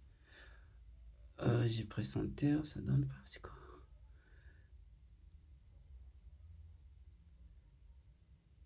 Ok. Permettez. Si je fais git branch, apparemment sur la machine, si je fais git branch, ah oui, il y a une autre. Donc, je travaille avec la branche main master. Je suis obligé de les créer comme ça. Donc, je dois peut-être mettre master. Donc, ce qui est déjà master, ça veut dire, il me dit seulement qu'il y a déjà une autre branche qui existe. Vous voyez, donc c'est ça. Normalement, c'est ce qu'il est en train de dire. Et par la suite, qu'est-ce que je dois faire? Je dois maintenant add, donc faire quoi? Remote. La commande, c'est la commande la plus magique aussi. Ça veut dire la commande de remote. Ici, regardez. Git, espace remote, add origin. Origin quoi? Origin, c'est dossier. Ici, c'est comme je lui dis quoi? Je lui dis, lis-moi les dossiers locaux au dossier qui est en ligne. Vous voyez? Donc, je lui ai demandé juste de me lier ça. Tu me lis ces dossiers locaux et les dossiers qui est en ligne. Oh, c'est pas ça. Ok. Donc, je lui ai demandé remote, c'est ça. Ça veut dire, or, quand je cherche à lui demander de me lier, ça veut dire il me lie à partir de mon adresse du dossier du repository. github.com, Kabasele et le nom du projet. Et par la suite, qu'est-ce que je dois faire? J'appuie seulement sur Enter. Et puis, du coup, je viens de faire quoi? Je viens de lier mon dossier local au dossier qui est en ligne. Je ne sais pas si jusqu'à là on se comprend. Ça veut dire, ce que je fais là, c'est tout. Et par la suite, qu'est-ce qu'il faut faire? Il faut maintenant envoyer. Envoyer quoi? Envoyer, envoyer maintenant toutes les modifications ici en production. Alors, pour envoyer les modifications, c'est cette commande qui est là. La commande git push. Je copie git push et puis je vais vous détailler ça. Avant, je dois me déconnecter ici pour que nous puissions avoir le même résultat. Ok. Ok. Je dois me déconnecter pour que nous ayons le même résultat. Qu'est-ce que je dois faire? Je colle la commande. Vous avez vu? La commande, c'est quoi? Git push. Je passe par l'outil git. Je prends la commande push. La commande push prend comme argument d'abord -u. -u signifie utilisateur. Origin, donc origine, ça veut dire tu prends cet utilisateur à partir de quelle branche? La branche master. La branche qu'on avait essayé de créer là-bas. Vous voyez déjà, bon, moi j'étais déjà sur la branche master, donc ça, c'est pas un problème. C'est la branche master auquel on doit directement faire quoi? Pusher. Pusher, normalement, c'est envoyer ça dans votre dossier qui est à distance. Donc, par la suite, qu'est-ce que je dois faire? Je presse les boutons Enter. Regardez. On dit quoi?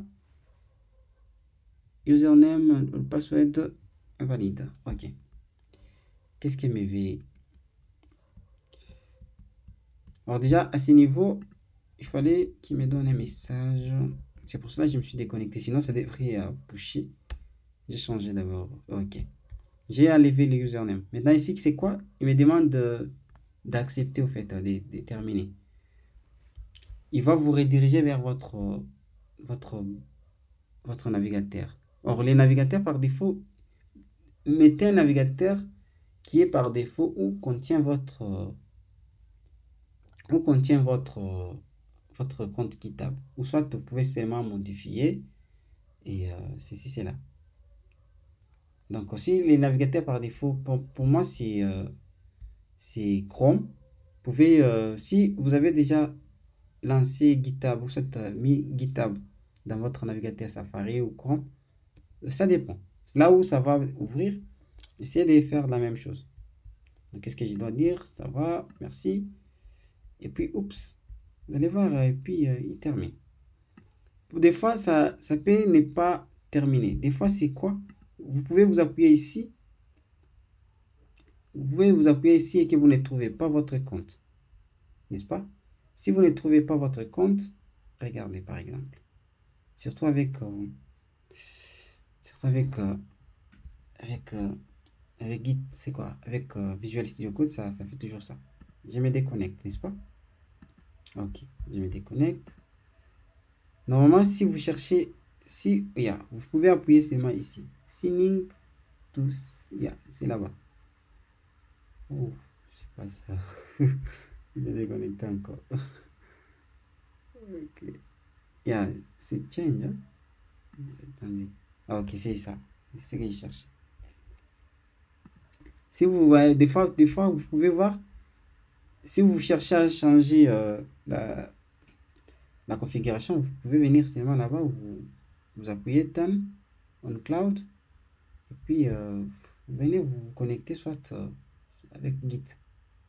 Bon, ici, normalement, c'est Git. Ou soit, au lieu que vous puissiez faire comme je l'ai fait, la Git, machin, ceci, c'est là. Normalement, vous pouvez faire quoi? Vous pouvez directement venir ici. Vous sélectionnez là où vous voulez vous connecter, par exemple. Et puis, par la suite, vous faites quoi? Vous vous connectez, vous venez maintenant, vous faites Git espace push -u qui signifie utilisateur. Vous n'êtes pas toujours obligé de les mettre. Et puis, vous mettez origine et les noms de la branche.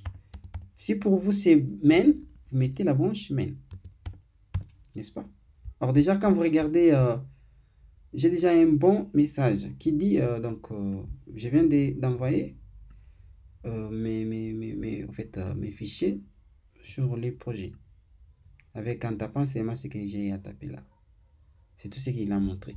Maintenant, quand je reviens ici et que j'ai rafraîchi maintenant, j'ai rafraîchi la page, vous allez voir maintenant, tout est là.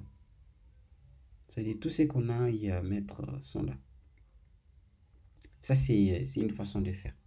Maintenant, je pense que je peux finir par des branches. Je peux finir maintenant par des branches. Maintenant, imaginez que vous cherchez à créer une autre branche. Alors, pour voir d'abord des branches, on tape git branche, n'est-ce pas? Git branche, je vois l'ensemble des branches que j'ai. J'ai seulement la branche master. N'est-ce pas? Maintenant, si je cherche à créer encore une autre branche, qu'est-ce que je dois faire? Évitez quand vous cherchez à créer la branche que vous puissiez mettre encore -m. Comme ça veut dire que c'est la branche main principale. Ici, si vous cherchez à créer la branche où vous commencerez à travailler comme participant dans un projet ou dans votre propre projet, vous pouvez travailler comme vous voulez. Vous pouvez créer la branche que vous voulez. Par exemple, about, n'est-ce pas? Donc déjà, la branche ici, ça va s'appeler about. Quand je tape encore git branche, comme ça, vous allez voir que la branche about est là. Alors maintenant, pour me déplacer sur la branche about, comment je dois faire? Je fais git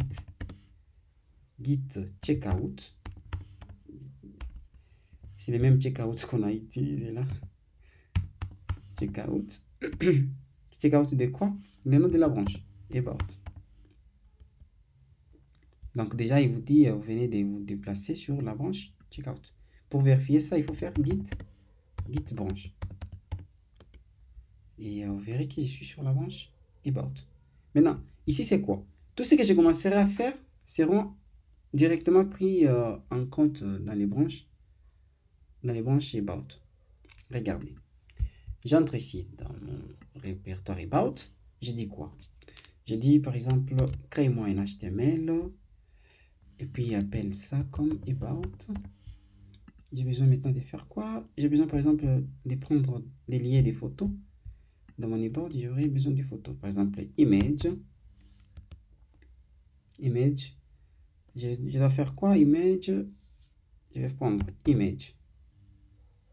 Ça non? Je vais prendre une image qui est ici. Image. Images. Slash. Et puis je peux prendre l'image 1. Et par la suite, je peux mettre un petit message. Je peux mettre un petit message. Par exemple, H1 à propos. À propos. Et si j'ai besoin de changer la couleur, imaginez que sur About, je peux ajouter un fichier de style, n'est-ce pas? Je peux créer un fichier de style, par exemple, j'appelle style.css, n'est-ce pas, comme ça. Et par la suite, qu'est-ce que je dois faire? Je dois par exemple dire que c'est About ici, c'est par exemple une classe. C'est par exemple une classe que j'appelle About, comme ça, n'est-ce pas? Alors déjà, vous savez, je vais lier mon fichier de style ici. Qu'est-ce que je dois faire? Je dois faire style.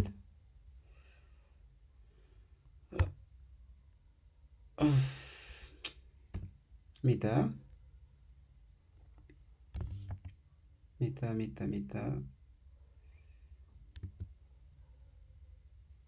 besoin de meta. Permettez.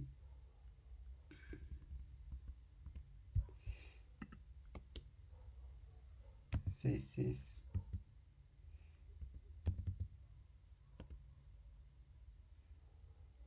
Bon. J'ai oublié comment on écrit. Meta.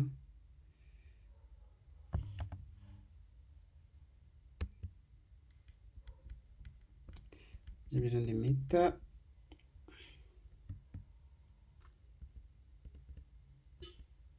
Bon, je peux écrire. Je vais écrire comme ça. Et puis, je dois donner quoi?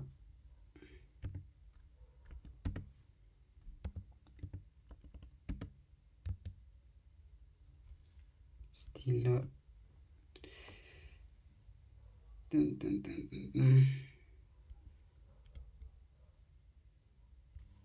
que je suis en train de faire? Qu'est-ce que j'ai besoin de faire? Ok. Oh, j'ai besoin de lier. C'est link, hein? Voilà. Vous comprenez? Je sais pas pourquoi je faisais meta. Je prends meta. Je voulais lier ça et bon, comprenez déjà. Et du coup, il me lit ça. Bon, je suppose je peux créer un dossier que j'appelle CSS. Non, oui, CSS comme ça. Et je prends mon CSS, je le mets là à l'intérieur. Alors déjà ici, je dois faire CSS slash comme ça. Maintenant, dans mon CSS, je dois récupérer about.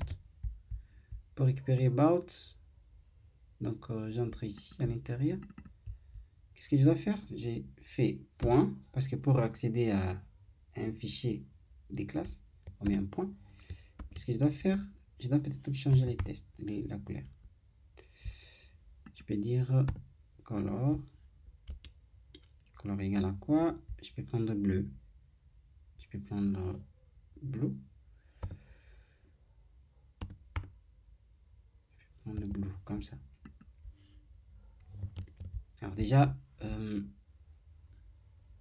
c'est ça. Si je cherche d'abord à voir ça dans le navigateur, si ça prend. Open default de browser. Ok, vous avez vu? Vous avez vu, donc ça prend. C'est un peu ça. Je peux ajouter quoi? Je peux ajouter des styles. Je peux dire par exemple les width. Width égale à combien? Je peux prendre 200 pixels, comme ça. Et puis quand j'ai rafraîchi, bon, ça est là. Je peux avoir quelque chose de genre, Maintenant, regardez. Quand vous avez tout ça, vous voyez, j'ai fait pas mal de modifications. Si je vais faire quoi? Git. Je dois d'abord ajouter. Parce que ici, on vient de détecter que je viens de modifier. Je viens d'ajouter un fichier qui n'est pas suivi. Donc, la première chose à faire, c'est quoi? C'est git. Si vous cherchez à ajouter, soit vous faites git all ou soit git point comme ça pour dire ajoute tout. Donc, et du coup, il vient d'ajouter tout. Ici, il dit le fichier est suivi. Ici, le fichier est modifié. Et par la suite, il faut que j'ai créé la version. C'est git commit -m. Ça veut dire ajout. Donc, correction. Ajout des styles. Hein. Ajout des styles. Des styles about. Ok. Et puis quand je mets, quand je tape comme ça, les choses deviennent bien. Vous avez vu? Et puis qu'est-ce que, regardez maintenant, quand j'ai fait git,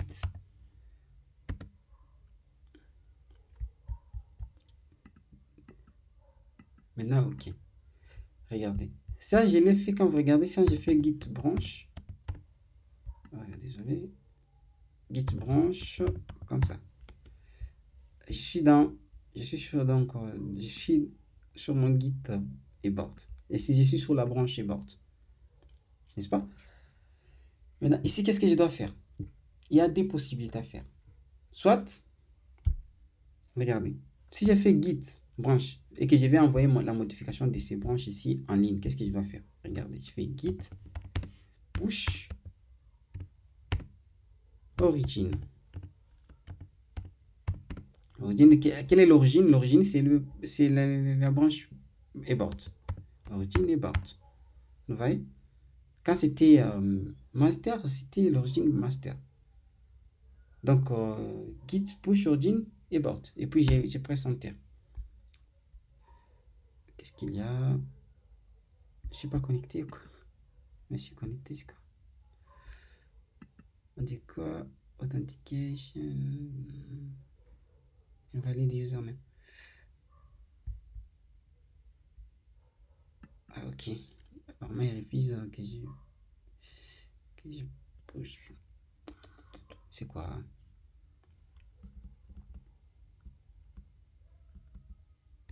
Quand je mets U, tu refuses, n'est-ce pas?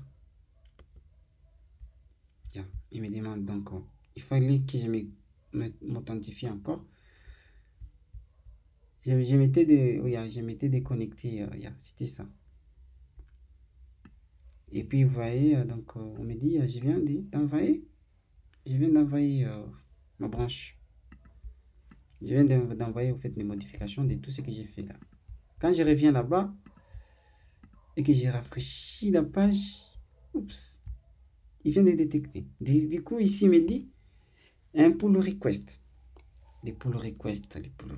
Ça veut dire ici, vous verrez que les modifications qu'on a fait là, les styles n'apparaissent pas ici. Mais quand vous regardez, déjà, j'ai des branches. J'ai la branche about. Je peux voir la branche about. Et vous verrez que dans la branche about, j'ai toutes mes modifications. Mais dans la branche master, j'ai pas encore ces modifications. Alors, comment faire pour fusionner les deux branches? Donc, pour dire, par exemple, ici, on peut supposer, c'est ce que je vous disais ici. C'est là-bas. On peut supposer que chacun peut mettre sa branche. Chacun peut mettre sa branche, par exemple, about, contact, article. Mais il y aura toujours quelqu'un qui sera quelque part, qui va essayer de faire quoi? De prendre toutes les branches là, les mettre sur une même branche qui peut appeler main ou master. C'est ce que je peux vous montrer là-bas. Ça veut dire, j'ai serré là. Je vais faire clear. Donc, je vais faire quoi? Pour normalement retourner, il faut que je retourne pour faire ces genres de merge. Normalement, c'est ça même les noms de la commande. Pour faire les merges, il faut rentrer d'abord à la branche à laquelle vous voulez faire des merges. Alors, la branche à laquelle je vais faire les merges, c'est la branche master. C'est pour ça que je vais faire git checkout. Il faut d'abord rentrer sur la branche checkout. Branche checkout master. Étant sur checkout, j'ai mal écrit. J'ai oublié un C, un K ici. C'est comme ça. Checkout, il n'y a pas H. Ok, checkout. Ok, quand j'ai fait les checkout, vous avez vu sur la branche master, j'ai pas ce que j'ai mis dans la branche about. Vous avez vu? Alors déjà, ce qui est dans la branche about reste qui est dans la branche about. Même c'est la raison pour laquelle quand vous étiez ici, vous n'arrivez pas à voir tout ça parce que c'est dans une autre branche et voilà, et ce qui est présenté là-bas est autre chose. C'est quoi ça? Qu'est-ce que je suis en train de faire là? Yeah. Ok. Quand vous êtes sur la branche, ok. Si vous êtes sur la branche master, donc vous allez voir qu'il n'y a pas les fichiers CSS et puis vous allez voir même les messages des commits est un peu différent. Yeah. Maintenant, qu'est-ce qu'il faut faire? Regardez, qu'est-ce qu'il faut faire? Il faut maintenant merge, donc mélanger au fait. Mélanger les deux branches. Pour mélanger les deux branches, qu'est-ce qu'il faut faire? Il faut faire git merge. Merge, le nom de la branche que je vais mettre ensemble, c'est quoi? C'est about. Normalement, c'est merge origin about, merge about. Et puis, oups. Vous avez vu? Donc, je viens de faire quoi? Je viens de mélanger les choses. Ça veut dire, je viens de prendre tout ce qui était dans la branche about, je viens de les mettre dans la branche master. Donc, même si vous regardez, c'était la branche master qui a pris tout ça en compte. Normalement, pour faire des merges, je vous ai dit, il faut toujours se retourner d'abord à la branche à laquelle vous voulez faire des merges pour faire bien des merges. Et par la suite, qu'est-ce qu'il faut faire? Après avoir fait des merges, il faut maintenant envoyer ces merges-là. Donc, je vais faire quoi? Git push origin master. Et puis, pouf, vous allez voir à un moment donné, oups, il vient d'envoyer. Mais quand vous revenez ici, vous rafraîchissez la page, vous allez voir qu'il prend maintenant en compte. Vous avez vu? Maintenant, une autre chose, c'est quoi? Une autre chose, c'est quelqu'un d'autre peut travailler, n'est-ce pas? Il peut travailler en ligne et par la suite, permettez que je sois sur la branche about pour faire ça. Quelqu'un d'autre peut travailler sur la branche, n'est-ce pas? C'est pas moi, je vous ai montré seulement en ligne comme ça, non? Et sur le même repository. Mais il peut se faire que quelqu'un d'autre, il travaille maintenant ailleurs, il est à distance, c'est un collaborateur, comme je viens d'ajouter Léa. Vous voyez? Maintenant, imaginez, par exemple ici, j'ajoute ça. Ici, supposons que votre collaborateur a ajouté un fichier comme ça. Je dis oui. Ok, votre collaborateur vient d'ajouter le fichier readme.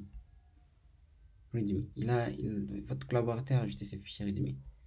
Oh, ce fichier readme, quand vous le regardez, il est que dans la branche. Il a pris même dans la branche master. Pas ça, je voulais pas ça. Ok, c'est dans la branche, c'est dans la branche about. Vous allez voir qu'il y a ici, même si c'est affiché, mais pourquoi il l'a pris? Ok. Maintenant, quand par exemple votre collaborateur a mis, en fait, il vient de mettre ça.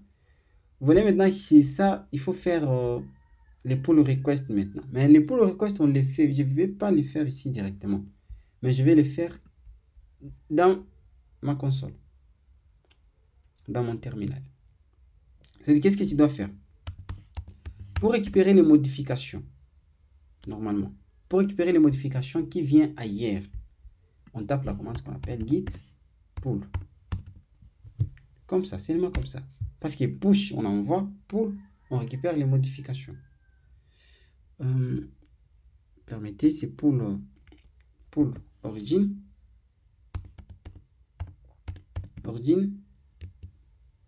about. Parce que c'est dans la branche about qu'on a vu ça. Yeah. Vous avez vu donc, je sais pas c'est qui entre aujourd'hui avec mon français. Vous avez vu donc, je viens de récupérer, le récupérer. Ça veut dire avec push, vous envoyez, avec pull, vous récupérez les modifications. Ici, c'est quand vous récupérez par rapport à un utilisateur, par rapport à une branche, par rapport à ce qui se retrouve dans votre répertoire. C'est pour cela que vous pouvez, quand vous travaillez en équipe, c'est vous qui doit être. Ok. Quand vous travaillez en équipe, quand je suis ici, c'est vous qui êtes là. Vous pouvez faire seulement les git pull de celui-ci. Et soit les pulls de ces messieurs. Ainsi de suite. Ça veut dire, c'est un peu ça ce qu'on fait avec Git, en grosso modo. Mais quand même, des autres choses qui restent comme les erreurs, les conflits, ça on pourra les voir à la fois prochaine. Mais sinon, c'est un peu ça, une façon de faire avec Git. Sinon, je vous remercie. Merci beaucoup. Ok.